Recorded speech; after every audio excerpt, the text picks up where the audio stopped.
Assalamualaikum warahmatullahi wabarakatuh. Salam sejahtera bagi kita semua. Om Swastiastu, Namo Buddhaya, salam kebajikan Rahayu. Selamat datang di channel Penerus Pejuang, sebuah channel untuk mengartikulasikan pemikiran dan sikap yang merdeka yang dilandasi oleh nilai-nilai demokrasi, keadilan, dan keterbukaan yang bertanggung jawab. Teman-teman, malam ini saya hanya ingin sekali lagi mengatakan dukungan saya kepada Polda Metro Jaya dalam hal ini terhadap penangkapan dan penggeledahan di rumah Roy Suryo beberapa waktu yang lalu, di mana hal itu menjadikan penyebab Roy Suryo mengajukan pra-peradilan atas tindakan dari penyidik Polda Metro Jaya. Ini saya tekankan lagi bahwa saya sangat mendukung langkah yang dilakukan oleh Polda Metro Jaya dalam kaitan penangkapan dan penggeledahan di rumah Roy Suryo beberapa waktu yang lalu. Dalam beberapa videonya, Roy Suryo mengatakan bahwa penangkapan itu tidak sah karena tidak disaksikan oleh ketua lingkungan setempat, dalam hal ini adalah RT maupun RW. Namun ketika kita baca dalam KUHAP-nya, memang tidak ada aturan bahwa penangkapan itu harus disaksikan oleh RT atau RW setempat. Ini kalau saya salah mohon dikoreksi ya. Dan juga waktu penggeledahan itu memang harus seizin dari ketua pengadilan negeri setempat. Dan semua ini ternyata sudah dipenuhi oleh pihak Polda Metro Jaya.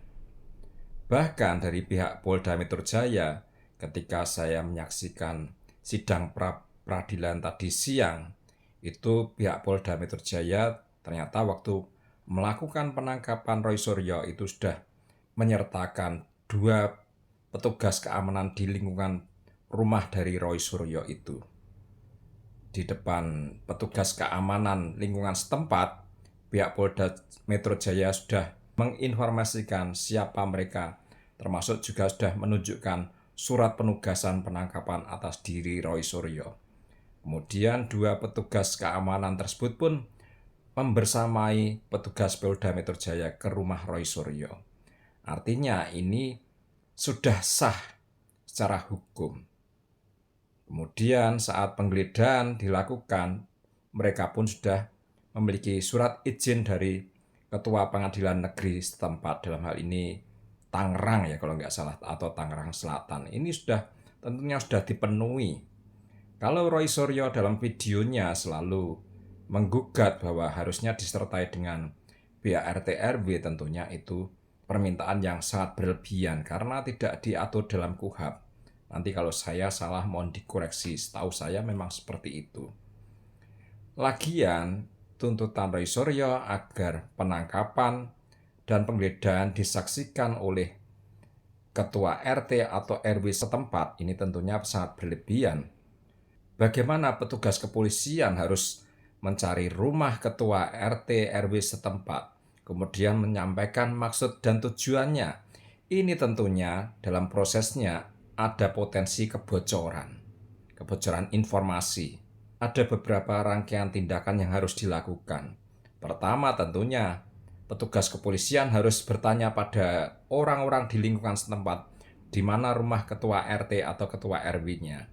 Ini tentunya sudah memiliki potensi kebocoran. Ketika petugas kepolisian sampai di rumah ketua RT atau ketua RW, kemudian di sana mereka menyampaikan maksudnya ingin menangkap Roy Suryo, tentunya ini pun ada potensi kebocoran. Kita bayangkan saja seandainya petugas kepolisian di ruang tamu ketua RT atau ketua RW menyampaikan maksudnya, tentunya ini bisa didengar oleh orang yang ada dalam rumah tersebut. Bagaimana kita bisa yakin kalau orang yang di dalam rumah itu tidak menyampaikan ke pihak Roy Suryo? Kalau mereka menyampaikan ke pihak Roy Suryo, apakah Roy Suryo tidak punya potensi untuk melarikan diri? Nah, ini juga sudah menjadi kalkulasi dari petugas kepolisian. Jangan dikira meskipun selama ini Roy Suryo maupun Tifa itu tertib dan hadir dalam setiap kewajiban mereka untuk melaporkan diri di Polda Metro Jaya, itu bukan parameter bahwa mereka tidak akan melarikan diri. Ini tentunya sudah dipertimbangkan oleh Polda Metro Jaya dengan penilaian yang bisa sangat subjektif juga. Ini tentunya tidak bisa dilewatkan begitu saja potensi untuk lari ketika terjadi kebocoran informasi bahwa petugas akan melakukan penangkapan. Di beberapa video, Roy Suryo juga mengatakan bahwa ini kan hanya kasus pencemaran nama baik yang biasa.